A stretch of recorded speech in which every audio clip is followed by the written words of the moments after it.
Welcome back, everyone. Some people are just too hungry, so apparently they can't wait to eat. But the hardcore has stayed, so thank you. So this is a question and answer panel. Of course, we ask and answer questions during all the panels today, but this is kind of a more general, free-for-all question and answer session. So feel free to ask anything that we didn't cover today, or anything that we're going to be covering later. Let's not go too deep into anything that we're going to be covering later, because then that'll be boring later. But, you know, anything is free to chat about. So our wonderful moderator for this question and answer panel is Kevin Tone here. He's the co-founder of the Sound Rangers. They're pioneer in online delivery of original production music and sound effects built for games and interactive media. When he's not composing music or creating sounds for the Sound Rangers library, he's doing custom work for one of their many clients, or enjoying a long walk on the beach with kittens and or puppy dogs. Kevin is a co-founder of the Game Audio Alliance, a group of professionals dedicated to high-quality custom game audio. Ladies and gentlemen, Kevin Tone. Wow. Hello. Wow, that was quite the exciting introduction. And here's the panel of experts. Why don't you guys introduce yourselves and say a little bit about what you do and who you are. Jesse. Why don't Barry or Barry. Me? Yeah. My name's Barry Dowsett, and I'm the co-founder and owner of Sound Rangers as well. And I have been doing custom music and sound effects for video games since 1996. Over the years, we developed a proprietary library of sound and music that's licensable to game developers, and also a member of the Game Audio Alliance. I'm John Manchester. I don't like to call myself president. Head of Manchester Music Library and Manchester Music.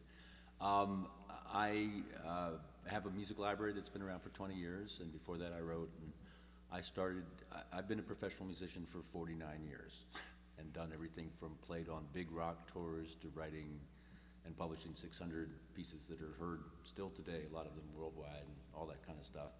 I am new to, I've played games ever since my kids were small in the 80s and still play them avidly, but I'm quite new to gaming.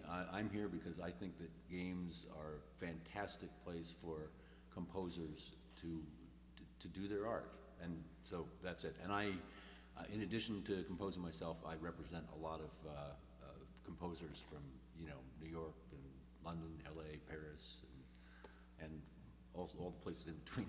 So that's my thing. Great.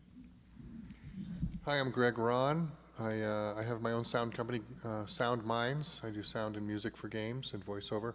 I've been doing game audio since the early 90s, where I started with a company called Broderbund Software, doing products like Where in the World is Carmen Sandiego, one of Aaron's favorites. And I still like to play in a band, so I squeeze that in where I can. And let's see, you might recognize my work. One of the recent Facebook games I've done is called Gardens of Time. So I just looked that up on App Data today, and it seems to be doing pretty well. I'm also a co-founder of the Game Audio Alliance. My name is Jesse Holt, and I am a sound designer and composer that's been working in games, casual games, since about 1998. And I'm a member of the Game Audio Alliance as well. I also have jesseholt.com.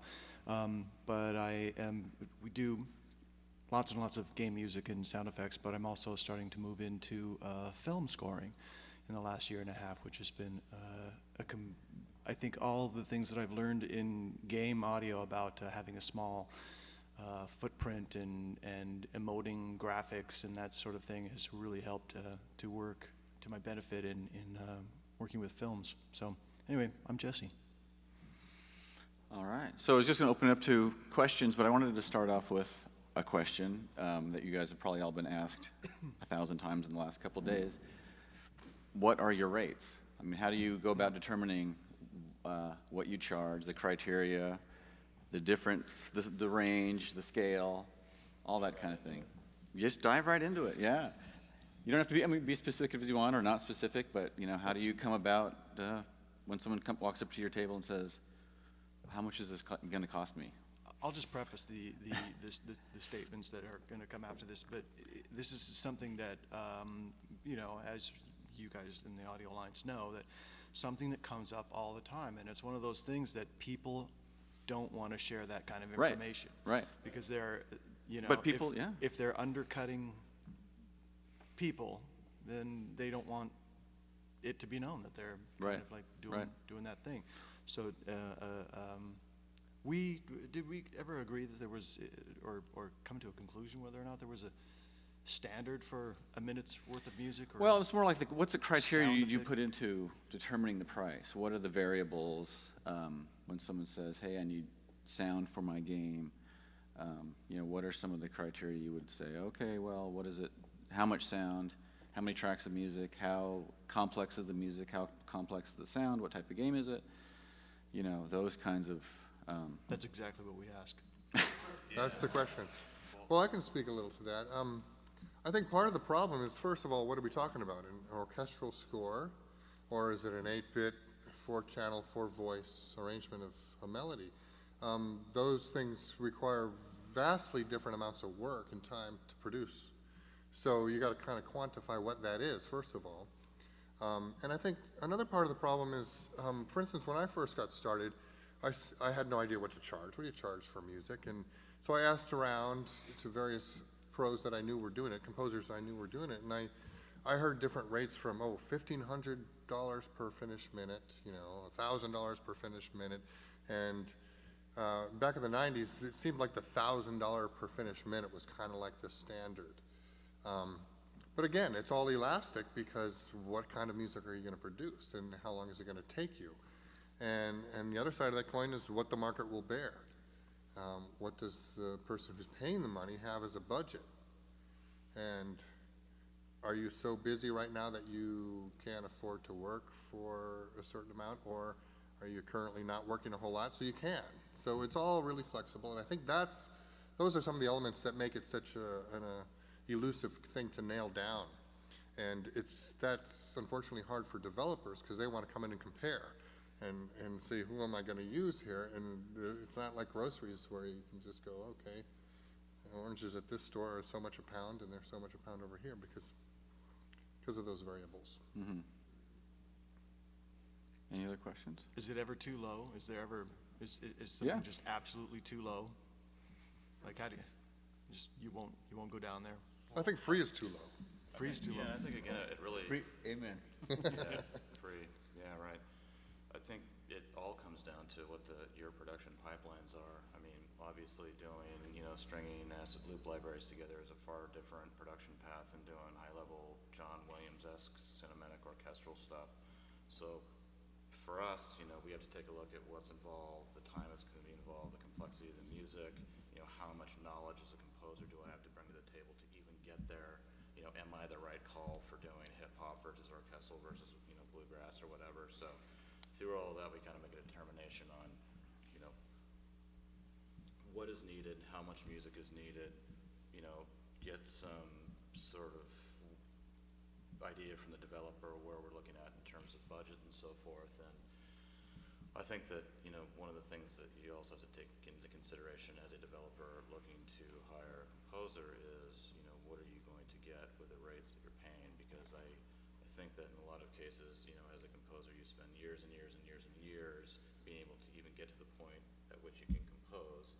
You also spend a lot of time figuring out how to get Logic to do what it needs to do and get your sample libraries to work and your slave machines to talk to one another. And that, outside of the compositional process, is massively complicated and time-consuming.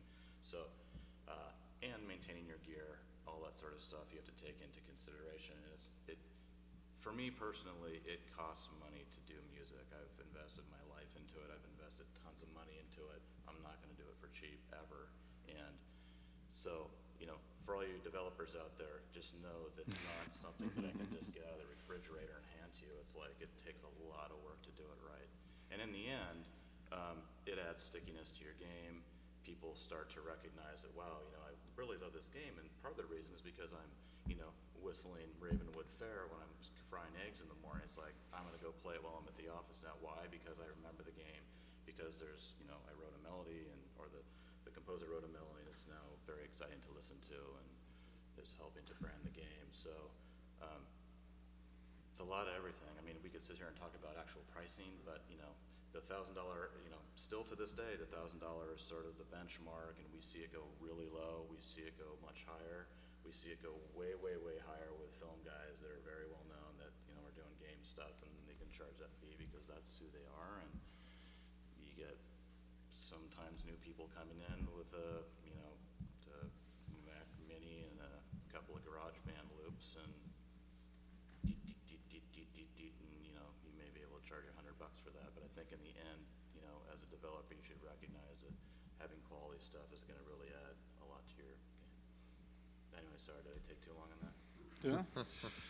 No, I just wanted to add real quick that this is my moment that I preach every year about don't do music for free. If you're an indie person, I don't know, what the level is of everyone here or anyone online listening, but I get this question so much, like composers emailing me, like, what do you charge and what should I charge? And oh, I did like 5 pieces of music because they taught me how to work in the game industry and in return, and so that's fine because I'm gonna get exposure.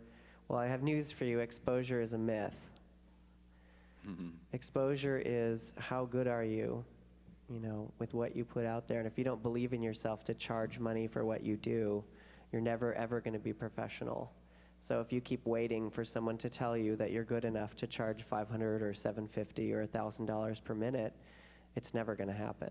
You have to decide that. And what the negative side effect of doing things for free or for really cheap is that you're taking work away from people who have invested their whole lives in studying music and creating music.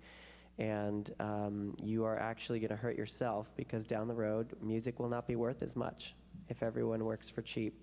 So, just put some thought into the actions that you take as far as, and it's tempting, but if you have good stuff, and you believe in yourself, you should charge. And if they can't afford that, then work out other deals, like maybe you get to keep the rights to your music, so don't just give it away. So anyway, that's my preachy moment. What would be, other than giving away music or doing something for free, what's another way that a beginning audio composer, sound designer could get into the business? Coming to conferences like this.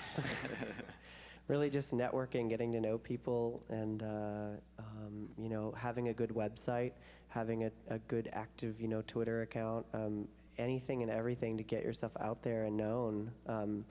Getting involved in presentations, just basically getting yourself out there. Yeah. Yeah. What do you guys think? I've seen a lot of guys do, take some gameplay footage or a movie trailer and just do incredible sound design to that, and re-sound design it. And that's kind of a good way to do it.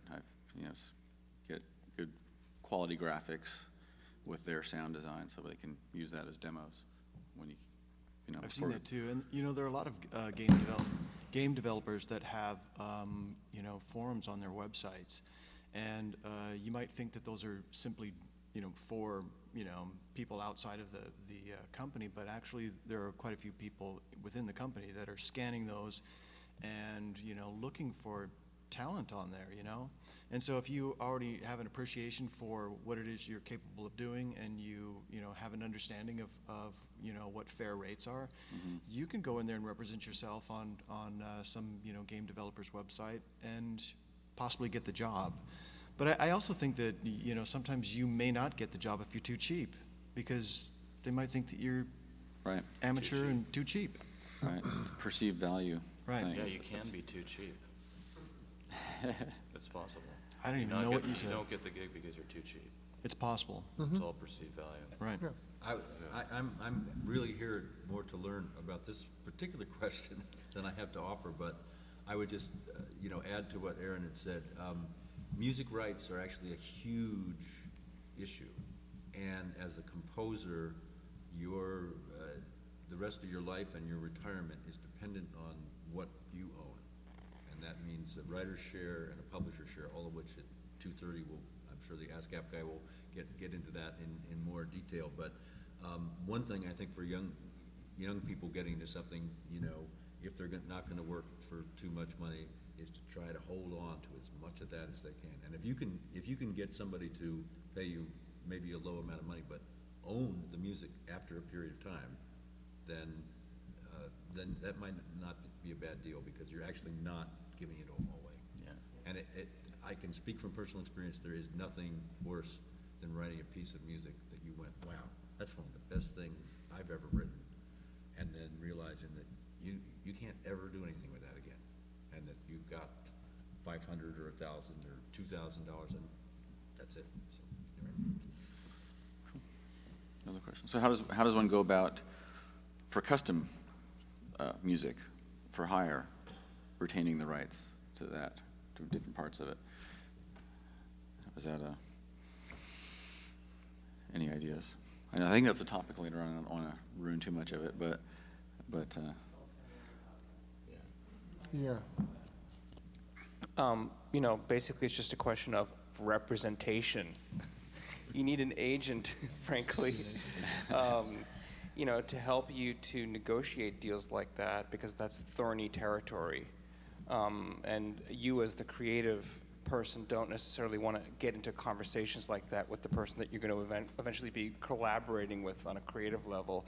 And that's why it's really good to have someone with experience in negotiation go after those kind of rights and make it happen for you. all right. All right. So how about, no other questions? Anybody? No? There's a couple. I do realize the importance of having your website to demonstrate your wares, and I wonder if anyone can recommend a way of delivery of audio that,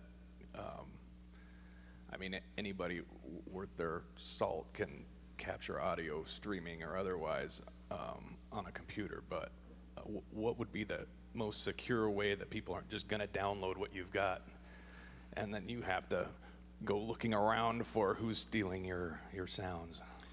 For me, I actually created a website for myself last year that was really super rich and lots of audio pieces in there. And I discovered that most people don't want to have a shit ton of audio to sit there and listen through. So I just went through and I, captured, some some video from my computer, and just kind of did a quick little edit and put together a 30-second, minute-long piece that's got samples of a bunch of menu stuff and in-game stuff and stuff like that, to just put it in there. And then I think it gives developers they don't have to use their imagination to sit there and say, oh, I wonder what this was like, what scene was this in, and how does this work against the mechanics of the game or whatever. They can see it all there with and they get a better understanding of what you do. And if somebody wants to steal your music, first of all, they'll have to figure out how to download the flash file and then transfer, convert that into an audio file. And for most people, it's just too laborious, I think. Anyone else? I would say with my music library, on our website, we have main tracks and then all of these different mixes and stuff like that. The main track, we have a 20-second fade-in, fade-out, high-res demo. And that's something you could actually use. But the rest of the demos are the full pieces, and they're at like 64K MP3 or something like that. And so they're now some people will still use that, but you can hear they're a little bit grainy. But that allows the customer to hear, oh, it sounds that good, but then they can hear the whole thing and kind of hopefully make the extrapolation. Well, I don't know. I think there are some people with pretty inventive ways of ripping off your music. I mean, I recently spoke at a college, And one of the students actually came up to me and says, "Oh yeah, I got this app that can go in and extract all the music from the cache of a game. So I got all your tracks already." Came right up and told me that, and I was like, Great. "All right." Big fan. To a certain degree too, it's a little bit of a cost for us, outside of the custom stuff that we do in terms of the library stuff. Everything's public facing via our website. So there's the rogue elements out there that'll come and rip stuff, and we take certain precautions, down res stuff, so that it's not full quality. But you still have instances of people. Recently, we were notified that some people had uploaded video on how to rip us off on it, and posted it up to YouTube. It's like, here's how to rip off Sound Rangers using this recording technology. And fortunately, with all the internet, and we know when stuff's being used because it's tagged as Sound Rangers. We were able to file an infringement notification with YouTube, and they immediately took it down. So people seem to be very, very, the people that are interested in purchasing media are very respectful of rights, and I think that they always seem to follow the right licensing paths.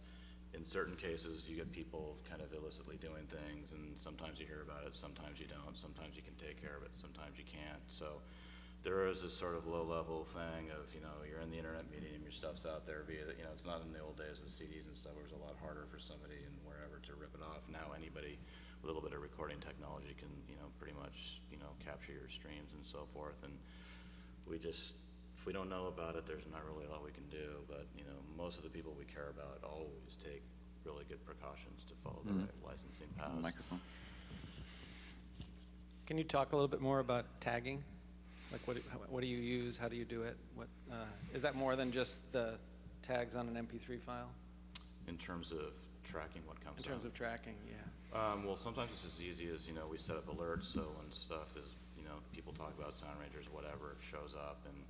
And so in this particular case, we were scanning through YouTube to see how people were using stuff, what they were doing, and this guy in Germany came up with this video on basically how to steal stuff from us, which doesn't seem very smart to me, and fortunately for us, we were able to take care of it. But there's no watermarking we're doing, like either with the sound effects or the music. The best thing for us to do is you just give out low-res versions, and then we put like 2 pop sounds in there every few seconds. So if you really want to steal it, it's going to be a hideous audio experience. and at that point, it's like it's not worth my time to go after that. If you want to give people a crappy audio experience, then go 100, because it's not worth it for us to chase it down. So we do take those precautions. In the end, if you want to come by and download a lot of stuff at full resolution and then,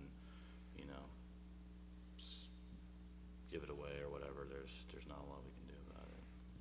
Do you recommend that? Do you recommend sticking in pops or, property of Sound Rangers? Well, we've been doing it a long time, and we've always either added some sort of white noise filter or pops, and some of the other libraries will put little audio stamps on it, so it's impossible to really use it without it having a female voice stating something throughout. So I think that a little bit of work on the front end, it's kind of a hassle to insert that stuff in, but it helps for sure.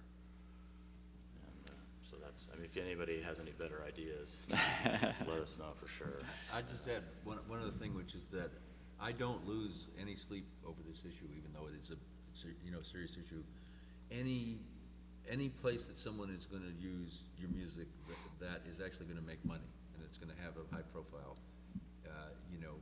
you're either going to get performance royalties or you're going to find out about it and be able to threaten them with, a lawsuit and so on. And I don't worry about people just taking it to listen to it. I don't think about it because it's going to happen. Yeah, no, we found that quality developers will generally get their assets legally, and so anybody who's going to steal it probably not going to make any money off of them anyway. There's also, like the TuneSet stuff. There's these higher level entities that are actually able to go out and capture, fingerprints of what's being broadcast and so forth, and sometimes we don't use the technology, but I've heard that it's actually proved pretty fruitful in terms of tracking, broadcast performances of stuff that was never licensed correctly or licensed at all. So. Just want to make a quick suggestion. And when I was first looking for music, music tracks. I'd download about 10 low quality ones, and they'd have that little beep or whatever it is.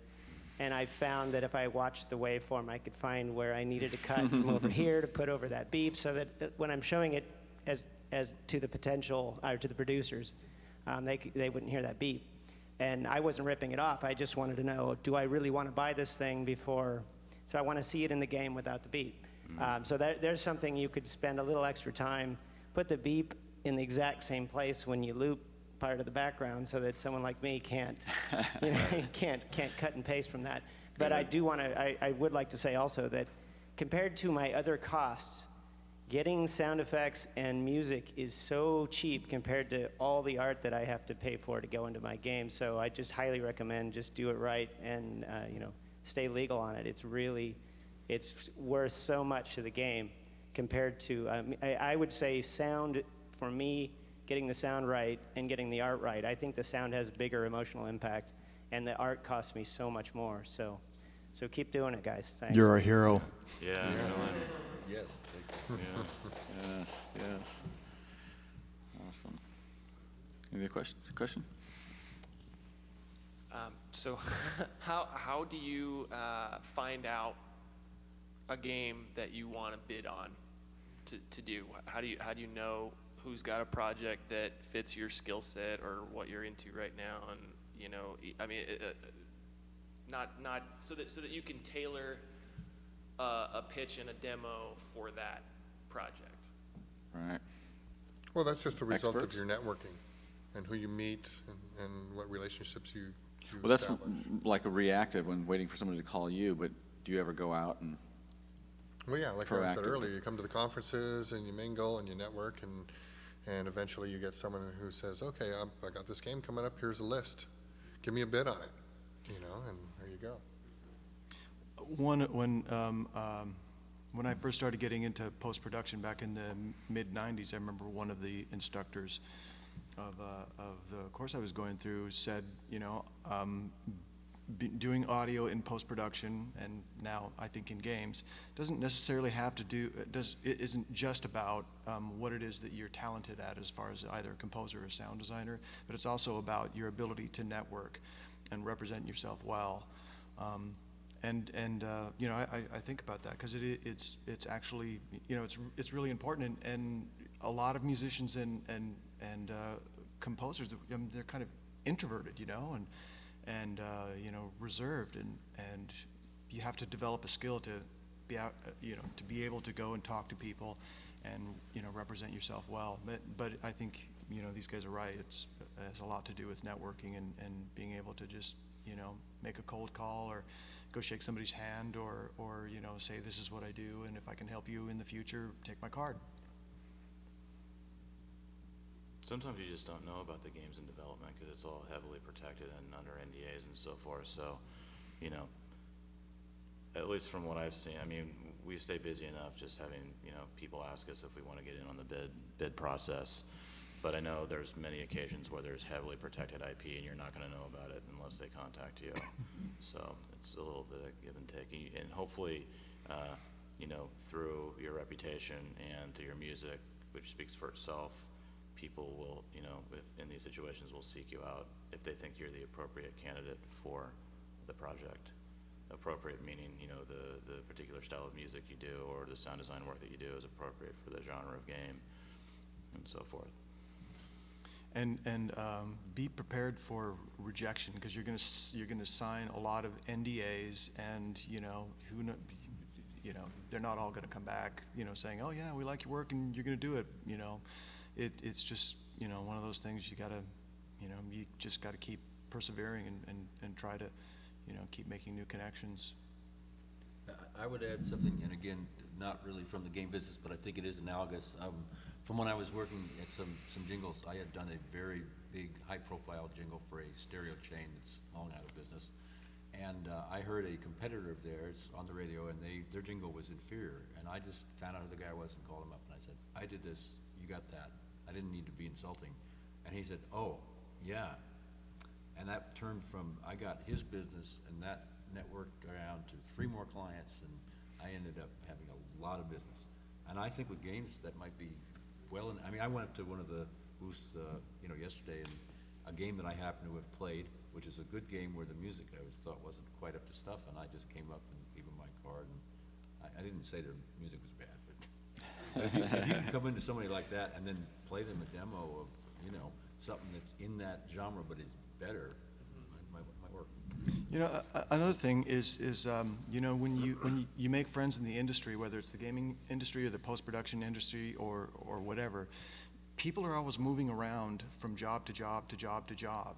And for instance, a few years ago, I worked with a guy who was a game producer, and then he moved to another company, and now he's doing audiobooks. And he's hired me to do some work on his audiobooks next month. And it's just one of those things.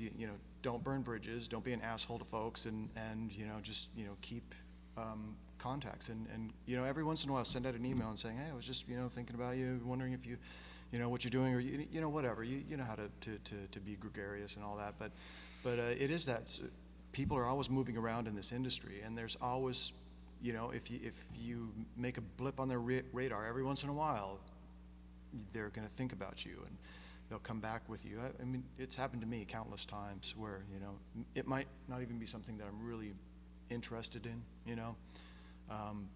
but at least, they think about you.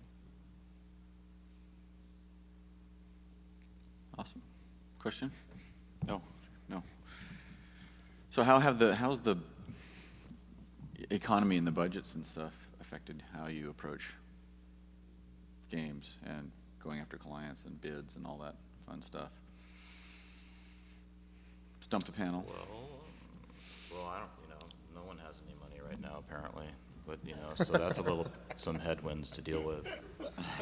But yeah, I mean, I think budgets are generally tight, but the costs of producing music and sound, actually have kind of gotten more expensive. So it's kind of a weird balance of trying to work within budgets, knowing that your costs are the same, and the 12 core I have to buy is going to cost me a lot of money, and all the maintenance stuff people don't think about. So I think it's the same thing we've been talking about. It's like you spend a lot of time figuring out what's involved and if the budget is right, and you work with those and find a way to do it.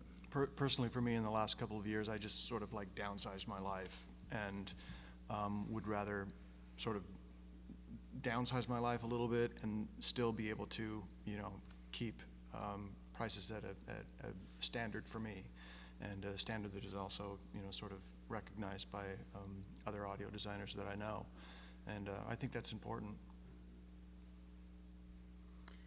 Well, there's a lot of VC money in social games, and there's a lot of game companies sprouting up all the time, and there's there's the economy thing, but I think social games are bucking that trend, and I still get these perplexing calls like, well, we just got $18 million of funding, and we're going to be doing a ton of games, and we want you to lower your rate even more. And I'm like, what's wrong with this conversation? Shouldn't it be, we can finally pay you your full rate now because we have money, and we want it done right? I mean, that's what I'd like to hear as a composer, but you don't always get that. Would you say that these are people that are relatively new to the game development process, that don't understand Relatively new, rates I think and- that's and true, all of very the- true. the copyright issues and all that goes into why you charge what you charge? Yeah, absolutely. Okay. There's a lot of educating that needs to be done because they're new to the whole scene, and they may be game experts or development experts, but the music is a whole nother side of things that most developers aren't aware of, and being that sound is the least expensive part of the whole process and the least taxing part of the whole process, tends to all get left to last, and they don't want to invest any of their lawyer time and lawyer money into sorting out any of those issues. So it's really an uphill battle to educate them. And actually, that's a nice plug for a session later today. We're going to cover a lot of that stuff. Awesome. So what? I'm sorry, I did want to add something. Oh, sure. Perhaps on the humorous, black humor. I'm sure it's terrible the last few years in the game industry, but I'm here because in the rest of the music industry, it's worse. Look at. That's look, why you're here, right? There's a graph you can see online of record sales, and I recently saw a piece in the news the other day that actually said the record industry has spiked in the last year, thanks to people like Lady Gaga and Katy. I think they mentioned Katy Perry specifically, that because of her and because of Lady Gaga, it was like increased by 12% or something like that. Something relatively significant, you know. really, I didn't hear that. Mm-hmm. For a handful of artists. Yeah. You gotta be Katy Perry. And it's singles, not CDs. Big difference between $1 and $16. Yeah. Well, when we talk about creative, get off the business side, maybe like creatively, how has things changed in the last, since you've been doing games? Styles, music styles, alert sounds and that kind of a thing. How do you guys stay up with the latest trends? I'll tell you what, I'm watching Aaron's presentation. I've got a lot of new tricks in my arsenal. Oh, yeah. Yeah. Well, yeah, and to tie into that as well, one of the things that I've heard in the last couple of days talking to developers, which I think is fantastic and inspiring and completely ties into your chat about melody, is that a few people I've talked to are like, we want a very identifiable kernel, melody, motif, whatever, for the game, which in the past hasn't really worked so well because you need really bland underscore because it's going to loop. You don't want to hear the recurring loop every 5 seconds, et cetera, et cetera, et cetera. So a couple of people have told me that they're, we really want a melody to help add stickiness to the game, to identify it, to get people, again, to whistle the tune while they're, getting a beer out of the fridge, and then it brings them back to the game because they're thinking about it all day long, which I think is pretty cool because as the technology gets better, you can have longer chunks of music in your game. So the former issue of, well, we've got a melody and we don't want to hear it every 2 seconds when it loops isn't that much of an issue anymore. But I think it's kind of a nice trend to bring some memorable music to games, and then tasking the composers with writing some nice melodies that people can remember. That's the trends that I'm, just in the last 48 hours, that's what I've seen. Right. Which I think is great. It's hard not to write a melody. I didn't say it was. Sorry. Let's go ahead. I would say, again, coming to this new, but in any field, as it matures, and I think the gaming industry, not casual games, but gaming industry is maturing. There's a tendency to start things to kind of converge to a standard style, and so you get into a thing where a fantasy game, this is the kind of music because this was the big game that was successful. So that, and then developers are definitely going to come like anybody else and say, we want that, and so you end up knocking it off, and this is a negative trend creatively, very negative. And one of the songs I put on the CD that we prepared for this was a composer of mine. It was going to go on another CD, and it was a style I had never heard of called reggaeton. So it's reggae with kind of reggae, electronica, and I heard it and I went, God, that would be great for an arcade game. So it's like arcadey, but it doesn't sound like any arcade game music you've heard. And I thought that would be it, So I think just to keep trying to widen that open while it's closing down naturally.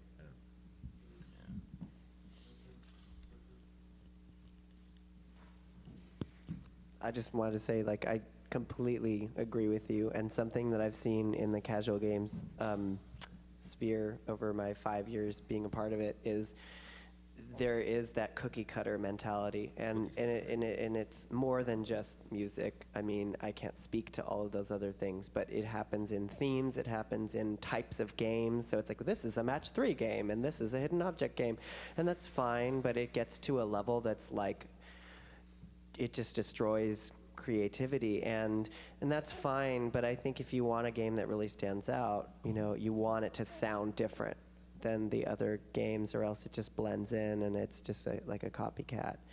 So I think that you're totally onto something very important for anyone who makes sound to remember that, yeah, game developers are going to come to you and say, I want it to sound exactly like this game. And your goal is to create something that sounds different, but to fool them into thinking it's the same. Well, so that's a really question. That's a great question. So, Aaron, how do you deal with that sort of thing when you're say we want it to sound like this Facebook game, Yeah. and you're like, well, I'd rather go completely the opposite direction. How do you balance? Okay, so I mean, real life example. When I did Ravenwood Fair for John Romero, he sent me a Super Mario RPG track, and I'm a big fan of all RPGs and Japanese composers, so that was, awesome. But I also, well, first of all, I don't want to get sued for making something that sounds exactly the same, but second of all, creatively, that's not something I want to do.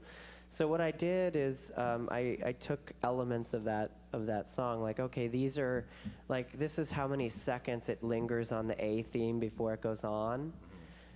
First of all, I made sure I wasn't doing it in the same key as that piece, different tempo, but I kind of took certain elements from it, like the orchestration is very, very similar, the instrumentation is very, very similar, but then I just, kind of created my own thing, and then he hated it at first because it didn't sound like what he wanted. But by the end, I mean, on his blog, and I didn't know this because he never told me, but I read it on the blog, that he was really happy with what he ended up with at the end. And he said it sounded completely different from what I originally asked for, but I didn't notice that it did.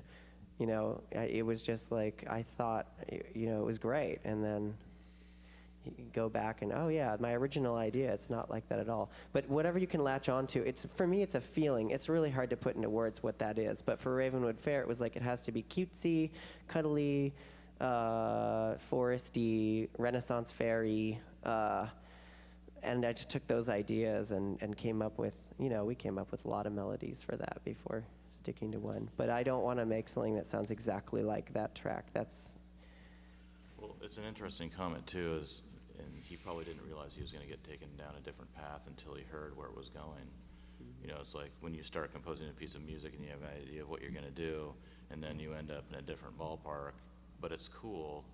I always think that's an interesting process, that I sometimes fall into, but I think from a development standpoint, people have to have a little bit of an open mind to the fact that, if you use the same palette, but maybe change it in a way that brings a new identity to the game, like, you should be open to that happening during the development process.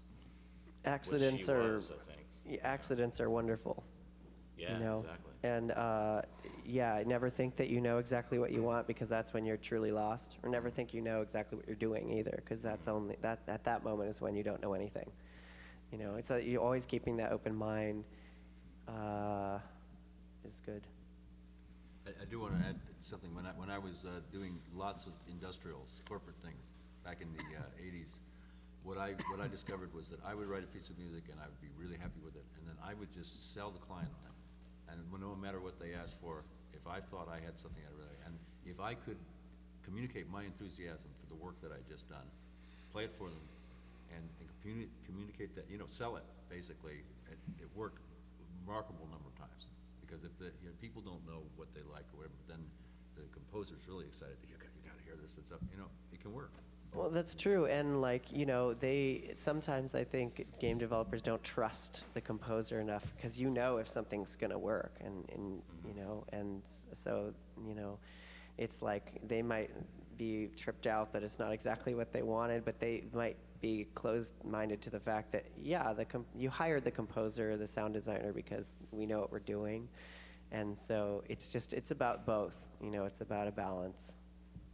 A lot of casual games, though, they're also sort of serialized. They may not be, the same game, but it's like, hey, that company over there made this game, and it's really popular, and it's got this type of, artwork and these sorts of sounds and that sort of thing. And I think sometimes that can be a negative limitation, because all of a sudden it's like somebody's so set on creating the same experience and having the same types of successes with this over here, that they can't really allow themselves to get outside of the box and realize there may be something that might be more appropriate or even better than that over there for their game. Imitation is flattery, but cloning is scary. Yeah. Yeah. Awesome. Any questions? Just wondering if you guys agree with Dimitri from earlier that sound designers have to be composers, and just talk a little bit about the integration between music and sound design for the projects that you work on. That's a good question. From a process standpoint, are you in charge of all of that, or how closely do you meet with that person? How early in the process, that sort of thing? Or which comes first, well, music or? Yeah, I mean, I think you have to also weigh in how busy you want to be too, because I think, you know, especially in the social realm, you're really expected to do music, sound design, voice, and whatever else that goes into that. And I think to focus on one skill set is a great thing, but you run the risk of not being the flavor of the moment. You know, if you do one genre of music really, really well, that's great, and you'll get hired doing that specific thing of music, but it could also be very narrow. And you run the risk of maybe not getting as many gigs as if you were doing music, but you also had a fairly accomplished sound design background, understood integration, understood the voice process, and that's a lot of stuff to do for one person. So that's that, but I think from sonic standpoint, blending sound and music together in a harmonic sort of way, so they blend well together. They're not clashing. You know, maybe there's something in the sound design that's built upon the harmonic and melodic components of the music. Then it really helps to have, if you're a sound designer, to understand music, I think, how it works, and hopefully, you know, how music is structured and how harmonic components can work together, and again, it's like that takes some knowledge and doing. I think it's definitely helpful. I think you did a whole thing on this last year, so maybe you can speak to I that didn't as think well. that it was. I don't think that being a composer is you know, absolutely necessary to being a good sound designer. I think having you know, a good musicality, you know, good musical sense about you is just. Because I know some sound designers in the film industry that I've recently met in the last year or so, and that's all they do is they do, you know, sound design. They do, you know, real life elements, and they do it really well. And you know, I don't necessarily think you need to be a composer to do it, but I think, you know, having a good, strong musical sense is probably more important than that. That's just my opinion. Kind of depends on, I mean, if you're involved in a game where you're making space creature sounds all day long, maybe it's not as important, and your focuses probably should be on, you know, how do I create something that doesn't exist in this world? And that in itself takes a ton of time. Yeah. I think probably in the social realm, you're more apt to have level ups, power up sounds, you know, holding hands with the music and all that sort of stuff. But I mean, at least we've been in situations where we're just doing this crazy sound design stuff that has nothing to do with the music, because there's no music that's supposed to be playing at that point, so it doesn't matter anyway. So I guess it's kind of all over the board. You know? I'm not sure about this, but it seems like, you know, because the way audio is perceived in the video games industry, especially casual, as it's sort of like the redheaded stepchild kind of thing, that you know, that it makes audio guys have to do a whole lot more, as opposed to, and really have a wider set of skills, as opposed to, you know, working in other industries where you've got a designated, you know, composer and a designated sound designer, and then someone to edit and somebody to do those sorts of things. It seems like you have to do it all. Yeah. And you know, because of the budget. Yeah, that happens. In my experience, I've been called in to do music only, or another game might be sound design only, and they already have music done, or I'll be called in to do both. It's easier to do all of it because you know your sound design is going to be in tune with your music track, because you're the creator of both of those. When I'm called in to do sound design and the music's already done, I ask the client, give me the music so that I can make sure all my sound design is going to work with that. And so they definitely have to work hand in hand, for sure. But whether whether it's a separate person doing it, I don't think that's as important as the fact that is you make it a cohesive experience for the end user, and you have to hear all the assets that are going to go into that mix. All right, awesome. Our time is up, officially up. I have one burning question, and I'm Yes. sure the audience wants to know too. Is Kevin Tone your real name? It is. Yes, All by the right. way. There it is. I was born into it. So, yes. All right. Thanks, the panel.